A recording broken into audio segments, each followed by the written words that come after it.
Hey grade 7, welcome to another exciting edition of Mr. V Teaches Math. And today what we're going to do is we are going to continue in our unit on fractions.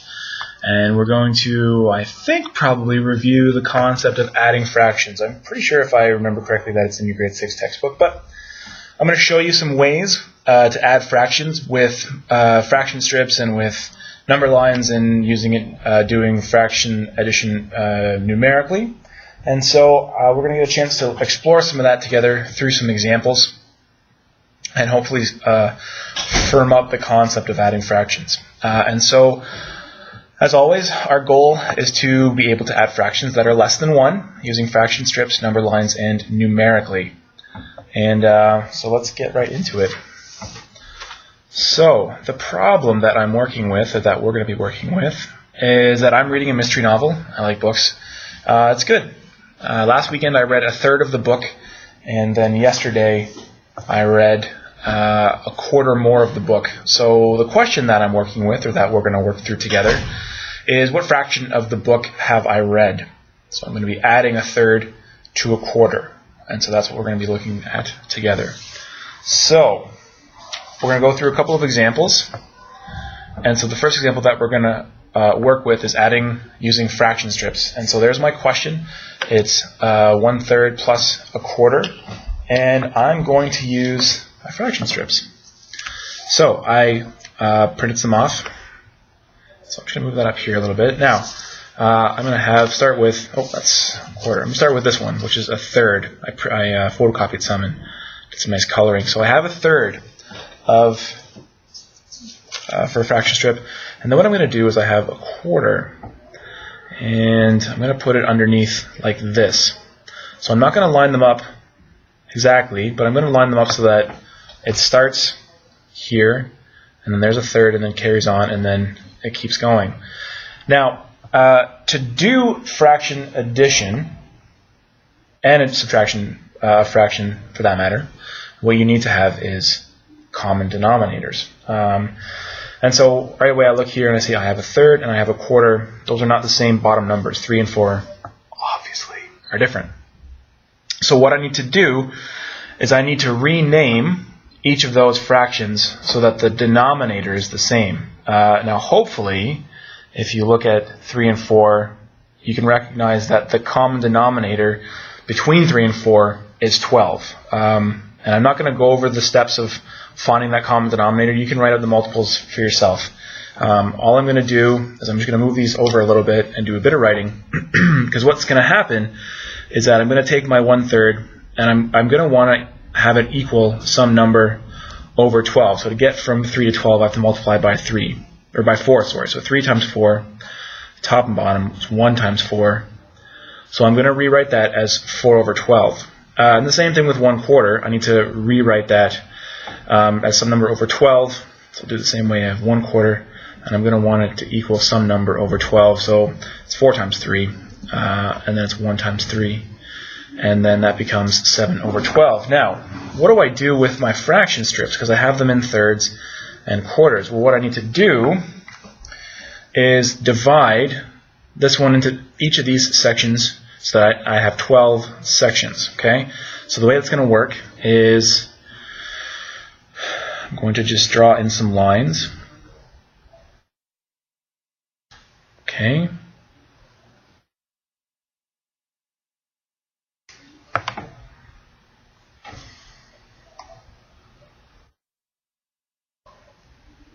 And those are freehand lines. But I now have 12 sections in this one. I need to divide each of these 4 sections into 3s.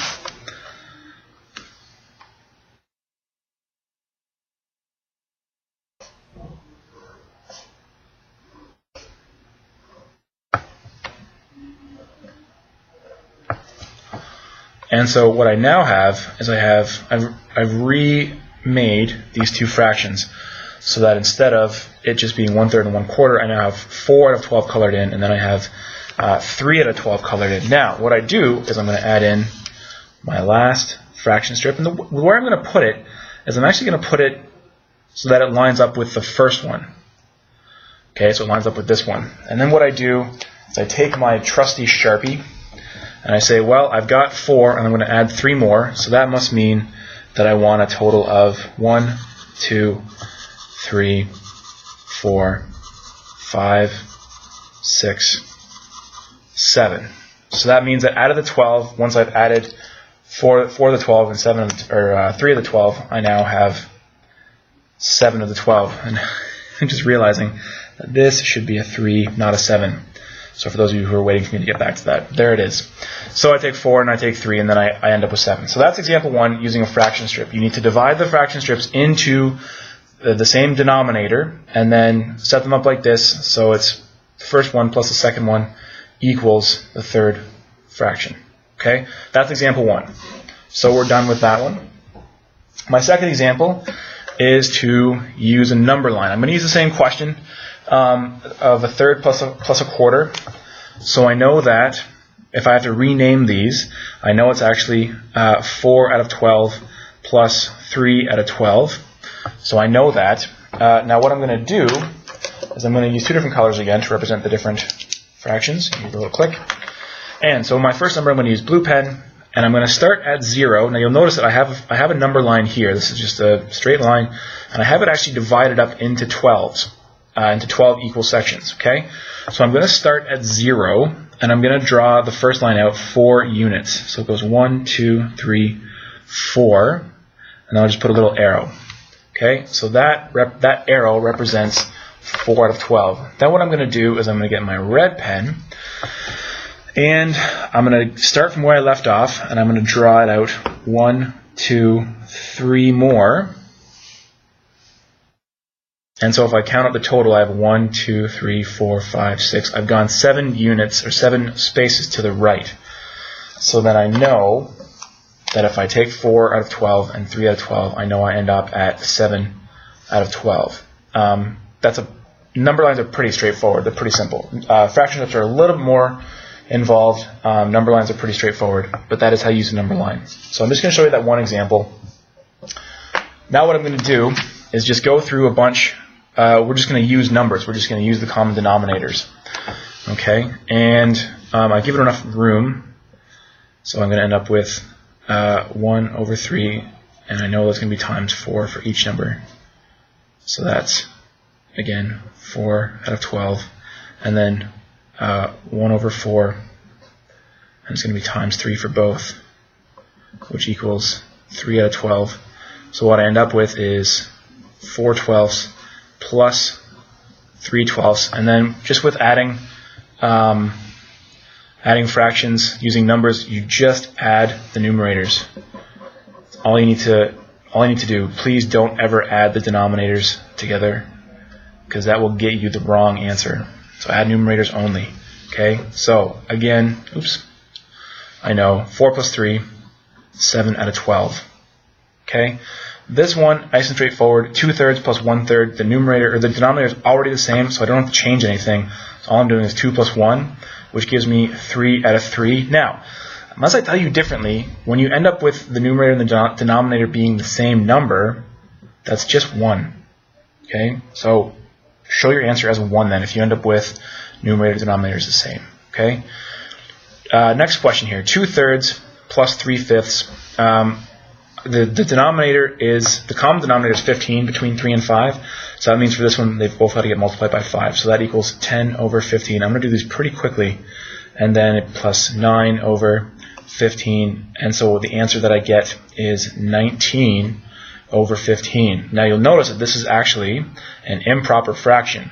When you end up with an answer that's an improper fraction, and this is going to be one of those times when you have to watch the video, because I might not repeat myself in class, you have to convert improper fractions to mixed numbers. So 15 goes into 19 once, there's 4 left over, and the denominator stays the same. Now that's already, and when you get to this point, the denominator, or sorry, the fraction part has to be in lowest terms, and it is already. Okay. So over here we have 5 6 plus 3/4. Common denominator between 6 and 4 is 12, so that equals 10 over 12 plus 9 over 12. Just go up here, which equals again 19 over 12. Now look, I have another answer that it's an improper fraction. I'm going to convert it. 12 goes into 19 once, 7 left over, over 12. That's in lowest terms. Okay. 5 and 4, common denominator is 20. So that is 12 over 20 plus 5 over 20, which equals 17 over 20. Lowest terms, because 17 is a prime number. Lastly, 4/5 and 1/2.